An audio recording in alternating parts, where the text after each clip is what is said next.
Hello future minor, स्वागत है आप सभी का एक बार फिर से आपके अपने और पसंदीदा mining YouTube channel mining mystery में। आज की इस वीडियो में हम लोग बीसीसीएल जूनियर ओवरमैन एग्जामिनेशन से रिलेटेड कुछ इंपॉर्टेंट क्वेश्चन देखने वाले हैं, जिसको देख के आपका एक क्विक रिवीजन सेशन होने वाला है। अब एग्जाम में बहुत ही कम दिन बच चुके हैं, 15 सितंबर को आपका एग्जाम होने जा रहा है, तो आप जितना ज्यादा प्रैक्टिस हो सके उतना ज्यादा कीजिए, जितना ज्यादा सेट हो सके उतना ज्यादा लगाइए। इस वीडियो में हम लोग 15 क्वेश्चन को डील करेंगे, जो कि आपका एक क्विक रिवीजन सेशन होने वाला है। तो चलिए आगे बढ़ते हैं। आगे बढ़ने से पहले जो भी बच्चे फर्स्ट टाइम माइनिंग मिस्ट्री पे विजिट कर रहे हैं, काइंडली हमारे चैनल को सब्सक्राइब करें। ऐसे इंपॉर्टेंट वीडियो और माइनिंग से रिलेटेड जुड़े हर एक न्यू अपडेट को सबसे पहले अपने यूट्यूब चैनल तक पाने के लिए। चलिए बढ़ते हैं आगे और देखते हैं हम लोग कुछ क्वेश्चन बीसीसीएल जूनियर ओवरमैन एग्जाम से रिलेटेड।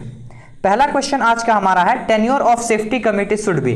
सेफ्टी कमेटी का टेन्योर यानी कि सेफ्टी कमेटी के मेंबर का कार्यकाल जो है वो कितने साल का होगा। Option number A 1, option number B 2, option number C 3, option number D 4। तो क्वेश्चन नंबर 1 का राइट आंसर हो जाएगा ऑप्शन नंबर बी 2 साल। सेफ्टी कमेटी का जो टेन्योर, एक minute, let me change the colour.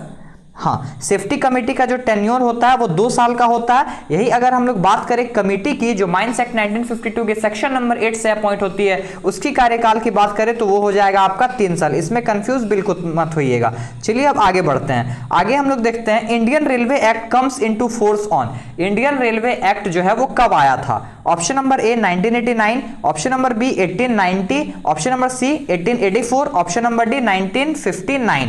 तो क्वेश्चन नंबर 2 का राइट आंसर हो जाएगा option number B 1890। Indian railway act जो है वो सन 1890 ईस्वी में पब्लिश हुआ था। बात करें अगर रेलवे एक्ट की, तो रेलवे एक्ट आपका 1989 में हुआ आया था, 1884 में आपका एक्सप्लोसिव एक्ट आया था, और 1959 में पिट हेड बाथ रूल जो है वो पब्लिश किया गया था। बढ़ते हैं क्वेश्चन नंबर 3 की तरफ। क्वेश्चन नंबर 3 है हमारा, who shawl ensure correct sitting of booster fan in underground mines. Underground mines में कौन इंश्योर करेगा कि बूस्टर फैन का जो सिटिंग है वो सही जगह पे हुआ है या फिर नहीं हुआ है, मतलब साइट ऑफ सिटिंग जो है उसका वो सही है या नहीं है, ये देखने की रिस्पॉन्सिबिलिटी किसकी होती है। Option number A safety officer, option number B ventilation officer, option number C manager, option number D owner. Question number 3 का राइट आंसर हो जाएगा option number B ventilation officer. ये जिम्मेवारी वेंटिलेशन ऑफिसर की है। इसका रेफरेंस आप रेगुलेशन नंबर 46 वेंटिलेशन ऑफिसर से ले सकते हैं। बढ़ते हैं क्वेश्चन नंबर 4 की तरफ। कंट्रावेंशन ऑफ सेक्शन 22 या फिर 22A leads to imprisonment of. जिनको इम्प्रिजमेंट का मतलब नहीं पता उनको मैं बता दूं, जेल होना। 22 और 22A सेक्शन को अगर आप कंट्रावेंट करते हैं, मतलब उसका जो रूल या फिर जो भी नोटिस दिया गया उसको फॉलो नहीं करते हैं, तो कितने साल की जो है आपको जेल हो सकती है। Option number A 2, option number B 3, option number C 5, option number D 6। तो क्वेश्चन नंबर 4 का राइट आंसर हो जाएगा, क्वेश्चन नंबर 4 का राइट आंसर हो जाएगा ऑप्शन नंबर ए 2 साल। 2 साल की इंप्रिजमेंट जो है वो आपको होगी। बढ़ते हैं क्वेश्चन नंबर 5 की तरफ। Which of these can alter the direction. Alter the direction मतलब होता है डायरेक्शन को चेंज करना, रोप के डायरेक्शन को चेंज हॉलेज में इनमें से कौन कौन चीजें कर सकती हैं। Option number A pulley, option number B sheaves, option number C roller, option number D all. तो क्वेश्चन नंबर 5 का राइट आंसर हो जाएगा option number D all. Pulley, sheaves और रोलर तीनों जो है वो रोप के डायरेक्शन को अल्टर यानी कि चेंज कर सकती है in the case of haulage system. बढ़ते हैं क्वेश्चन नंबर 6 की तरफ आगे। No combustible dust shall continue to be used if it is found by test which shall be carried out once at least in. Simply इसका मतलब ये है कि इनकम्बस्टिबल डस्ट का टेस्ट हम लोग एक बार कितने दिन में या फिर कितने महीने में या फिर कितने सप्ताह में एक बार करेंगे। ऑप्शन नंबर ए 6 महीना, ऑप्शन नंबर बी 1 साल, ऑप्शन नंबर सी 3 महीना, ऑप्शन नंबर डी 1 महीना। तो क्वेश्चन नंबर 6 का राइट आंसर हो जाएगा ऑप्शन नंबर सी 3 महीना। 3 महीने में एक बार हम लोग क्या करते हैं, इनकम्बस्टिबल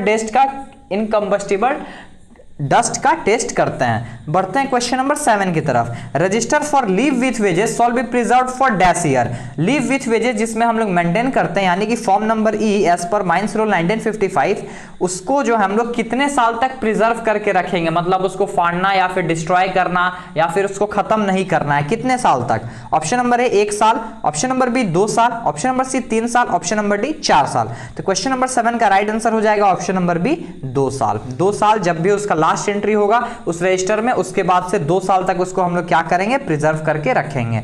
बढ़ते हैं क्वेश्चन नंबर 8 की तरफ। क्वेश्चन नंबर 8 है हमारा, in case of above ground working if ordered by CIM यानी कि chief inspector of mines, work can be extended up to dash hour in case of emergency. यदि माइंस में कोई emergency हुआ, अबव ग्राउंड वर्किंग में आप काम कर रहे हैं, अगर सीआईएम आपको ऑर्डर करते हैं या फिर परमिट करते हैं इमरजेंसी के केस में, आपको कितने घंटा तक मैक्सिमम वो काम करा सकते हैं इन the case of above ground. Option number ए 12 घंटा, ऑप्शन नंबर बी 14 घंटा, ऑप्शन नंबर सी 10 घंटा, ऑप्शन नंबर डी 9 घंटा।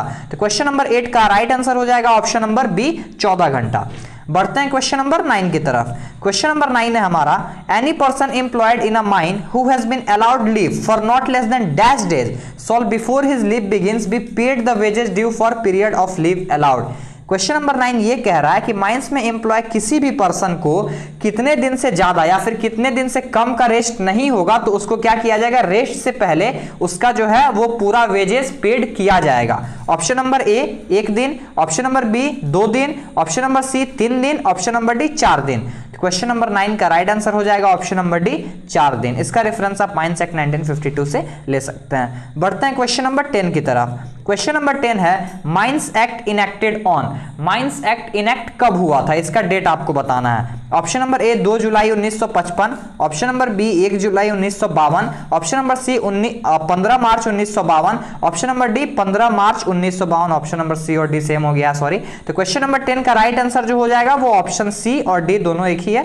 15 मार्च 1952 को क्या हुआ था, माइंस एक्ट 1952 इनेक्ट हुआ था। बात करें पब्लिशमेंट की यानी फिर कब से ये लॉ चल रहा है, तो वो हो जाएगा हमारा 1 जुलाई 1952। ये क्वेश्चन मैंने अपने चैनल पे प्रीवियसली भी रिपीट कर चुके हैं। चलिए आगे बढ़ते हैं। आगे बढ़ने से पहले जो भी बच्चे बीसीसीएल की तैयारी कर रहे हैं वो माइनिंग मिस्ट्री की तरफ से प्रोवाइड कराया गया माइनिंग मिस्ट्री का प्रैक्टिस से टेस्ट सीरीज ले सकते हैं, जिसमें आपको CMR act rule, ventilation, flame safety lamp, support in underground short firing, VT rule 1966 और जनरल माइनिंग से रिलेटेड कुछ क्वेश्चन जो है इसमें इंक्लूड किया गया है। इस पीडीएफ में टोटल आपको 850 एमसीक्यू का सेट मिलेगा, जिसको परचेस करने के लिए आप स्क्रीन पे दिए गए नंबर 9122105819 पे कॉन्टैक्ट या फिर व्हाट्सएप कर सकते हैं। इसके साथ साथ आप हमसे सीएमआर के एमसीक्यू, माइंस रूल के एमसीक्यू भी परचेस कर सकते हैं, जिसमें आपको 1500 एमसीक्यू सीएमआर से और 300 एमसीक्यू माइंस रूल 1955 से मिलने वाला है, जिसको प्रैक्टिस करके आप बीसीसीएल के एग्जाम में अपना कुछ हेल्प कर सकते हैं। चलिए बढ़ते हैं अब हम लोग क्वेश्चन नंबर 11 की तरफ। क्वेश्चन नंबर 11 है हमारा,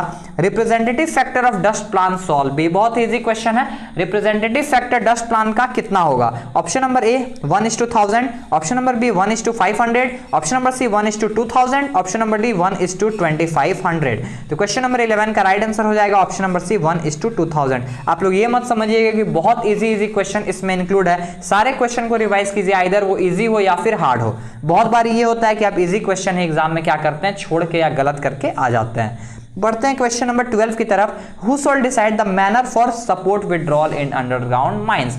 अंडरग्राउंड माइंस में सपोर्ट विड्रॉल का मैनर कौन डिसाइड करेगा, कौन ऑर्डर देगा? Option number A owner, option number B agent, option number C manager, option number D owner, agent और मैनेजर। तो क्वेश्चन नंबर 12 का राइट आंसर हो जाएगा ऑप्शन सी मैनेजर। बढ़ते हैं क्वेश्चन नंबर 13 की तरफ। Mines act 1955 shall be extended to the territorial water of India which means up to a distance of dash nautical miles. Option number A 10, option number B 16, option number C 12, option number D 18। तो right answer of question number 13 is option number C 12 nautical miles. बढ़ते हैं question number 14 की तरफ। According to regulation 145 within dash of taking each sample it shall be sent for analysis. Regulation number 145 के तहत sample लेने के कितने दिन के अंदर उसको क्या किया जाता है, एनालिसिस के लिए भेज दिया जाता है? ऑप्शन नंबर ए 48 घंटा, ऑप्शन नंबर बी 7 दिन, ऑप्शन नंबर सी 3 दिन, ऑप्शन नंबर डी 15 दिन। तो क्वेश्चन नंबर 14 का राइट आंसर हो जाएगा ऑप्शन नंबर बी 7 दिन। बढ़ते हैं क्वेश्चन नंबर 15 आज का अपना लास्ट क्वेश्चन की तरफ। Overtime register as per mines rule 1955 shall be maintained in form. Overtime register यानी कोई माइंस में अगर ओवर टाइम ड्यूटी करता है तो उसका डिटेल किस रजिस्टर में according to mines rule 1955 maintain किया जाता है? Option number A E, option number A जो है वो form number E, option number B form number C, option number C form number E, option number D form number B. तो question number 15 का right answer हो जाएगा option number D form number B में जो है overtime register को maintain किया जाता है। चलिए आज के लिए बस इतना ही। आपको ये वीडियो और ये सेशन कैसा लगा कमेंट सेक्शन में जरूर बताएं, अपना फीडबैक दें और हमें ये भी बताएं कि इस सेशन को आप कंटिन्यू बीसीसीएल एग्जाम तक चलाना चाहते हैं या फिर आपको पसंद नहीं आया। इसका फीडबैक आप जरूर कमेंट सेक्शन में दें। मिलते हैं अपने नेक्स्ट वीडियो में ऐसे ही सपोर्ट और अपना प्यार माइनिंग मिस्ट्री चैनल पे बरसाते रहिए। टिल देन जय हिंद, जय भारत, टेक केयर। वीडियो में बने रहने के लिए आप सभी का बहुत बहुत धन्यवाद। ऐसे ही माइनिंग मिस्ट्री चैनल पे अपना सपोर्ट बनाए रखें और माइनिंग इंडस्ट्री के लेटेस्ट न्यूज़ और डेवलपमेंट से अप टू डेटेड रहने के लिए आप हमारे चैनल को सब्सक्राइब करें और बेल आइकन को जरूर प्रेस करें ताकि आपसे कभी भी कोई भी अपडेट मिस ना हो पाए।